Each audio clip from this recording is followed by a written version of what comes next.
ক্রীড়ায় শক্তি, ক্রীড়ায় বল, এই প্রতিপাদ্যকে সামনে রেখে বৃহত্তর বাস টার্মিনাল পশ্চিম লারপাড়া স্পোর্টিং ক্লাব কর্তৃক আয়োজিত এলাকাভিত্তিক ৬ দলের দ্বিতীয় আসরের ফুটবল টুর্নামেন্ট অনুষ্ঠিত হয়েছে।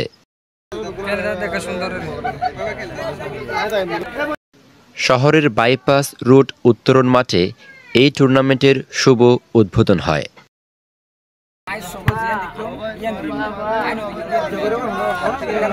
উক্ত টুর্নামেন্টে বিশেষ অতিথি হিসেবে উপস্থিত ছিলেন মোহাম্মদ রাজীব, ব্যবসায়ী টাইলস মেলা, মোহাম্মদ ইসমাইল, বিশিষ্ট ক্রীড়াবিদ, জামাল আহমেদ মনু, বিশিষ্ট ক্রীড়াবিদ, রমজান আলী, মামুন, ইয়াসিন, খুরশেদ সহ আরও এলাকার মান্যগণ্য ব্যক্তিবর্গ। উক্ত টুর্নামেন্ট এর ৬ দলের অধিনায়ক কুরবান, জামাল, রুবেল, রবি, আজাদ, মুজিব এবং ৬ দলের জার্সি উন্মোচন করে দেন অতিথিবৃন্দরা। উদ্বোধন ম্যাচে টানটান উত্তেজনায় ২-০ গোলে জয়লাভ করে জামালের দল সিলেট পিএলপি। উক্ত খেলায় ম্যান অব দ্য ম্যাচ হন সোহেল।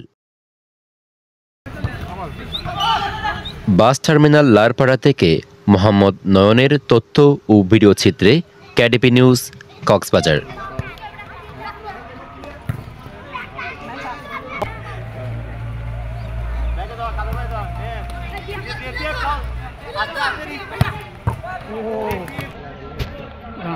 খেলায় বলা